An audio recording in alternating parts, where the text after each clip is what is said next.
This is my review for Evil Dead Rise. Please leave a like and subscribe to my channel or I'll swallow your soul.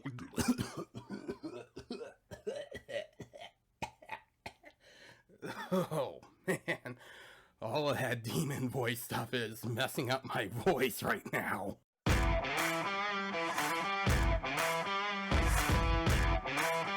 Hey guys, this is Jason, and today I am reviewing Evil Dead Rise, directed by Lee Cronin, and it is supposed to be a new take on the Evil Dead story. It does not take place after the events of the original Evil Dead trilogy, or the Evil Dead film from 2013, or Ash vs. the Evil Dead. It's just its own thing. Because instead of this movie taking place in a cabin in the woods like the other films did, this one takes place in a high-rise apartment in Los Angeles. And it is about two estranged sisters, one of them being a mother of 3 kids who gets possessed by a demon. It's not a spoiler, don't worry, it's in the trailers and it's on the poster. And that puts both her sister and her kids in a primal battle for survival as they face the most nightmarish moments of their lives. I'm a fan of the original Evil Dead trilogy. I think they're a lot of fun to watch, especially around Halloween time. They're very bloody, campy, and entertaining, and they are well directed by Sam Raimi,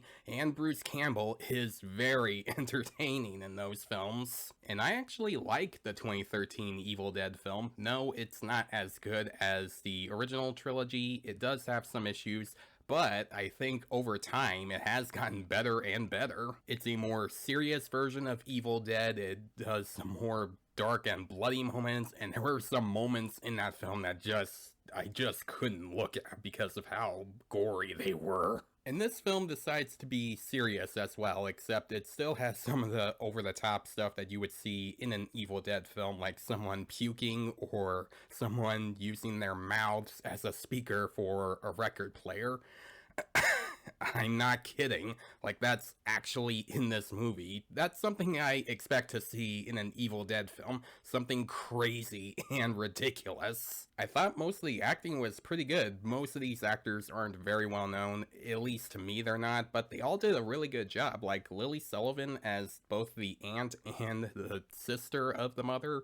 I thought she did a pretty good job in this film, and I thought the kids did a really good job as well. But for me, the best cast in this movie has to be Alysa Sutherland. She was terrifying in this movie. Like, her voice, her facial expressions, her movements when she's possessed, like, everything about her is so terrifying, and I thought she was the best part of the movie. And the makeup on her when she's possessed is also really great. Like, she looks very creepy when she's possessed, and the practical effects as well are very bloody and really cool to see. The production design for the atmosphere is also really good. It makes the film very claustrophobic with the dark blue lights that would turn on after the power goes out and the candles being lit inside the apartment room. It's definitely worth praising for its atmosphere. Just like the other films, this movie is very bloody, and if you don't like seeing a lot of blood and gore in horror movies, then you might not want to watch this one because there is a lot of that.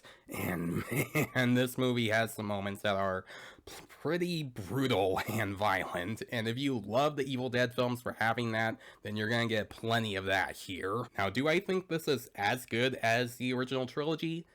No, I don't, because this movie does have some issues that kind of keep it from being as good, and one of them is that this movie has some moments that just randomly happen out of nowhere without explanation. Like, an earthquake happens at one point in the apartment before the mom gets possessed, and while that was happening, I was thinking to myself, why is there an earthquake going on? Like, there's really no explanation to why there's an earthquake happening. It felt like it was just there to progress the plot. Another thing I want to mention is that their stereo stops working after the power goes out, and then the character just randomly comes in and says, hey, I can help fix it, and this character just fixes the stereo just like that, without a scene setting up how this character was able to do that. It felt a little too convenient for me. Another thing is that there's a subplot, without giving anything away, that briefly takes place in a cabin in the woods, and I feel like that was just there because they were like, oh, this is an Evil Dead film, so we gotta have a cabin in the woods scene at one point because that's what people expect to see in these films. And I don't think this scene needed to be there. Like, most of this film felt different and fresh, like something we haven't seen in the franchise before, and then that cabin scene happens. Like,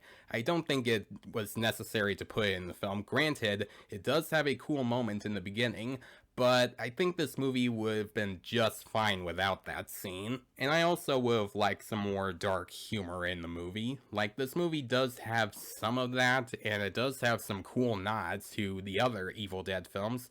I just wish this film had a little bit more of that dark humor like the other films did. Evil Dead Rise is another fun film in this franchise. Yes, it doesn't have a lot of humor, and it has some moments that are too convenient and didn't need to be there, but it has really good sets that make the atmosphere feel more claustrophobic, really good makeup and practical effects, good acting from everyone, a great performance from Alysa Sutherland, and very bloody moments that make the film feel brutal. If you love the other Evil Dead films, then you might enjoy this film, but don't expect a whole lot of dark humor because this movie doesn't have a lot of that. It has a couple, but not a lot.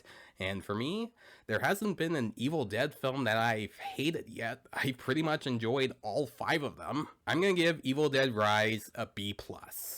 And I'm being serious. I haven't seen an Evil Dead film in the franchise that's actually terrible, like the worst one in the franchise, and even though I only own the first 3 Evil Dead films on Blu-ray, I am thinking of getting the remake at one point, and I am certainly thinking of getting this film on Blu-ray as well. So guys, if you have seen Evil Dead Rise, what do you think about it? Do you think it's the best film in the franchise, or do you think this is the worst one in the franchise? Let me know in the comments below. And as always, if you like this review, please leave a like and subscribe to my channel so you don't miss a thing, and it makes my channel grow. Follow me on Facebook, Twitter, and Instagram. Thanks for watching, guys, and I'll see you in the next one.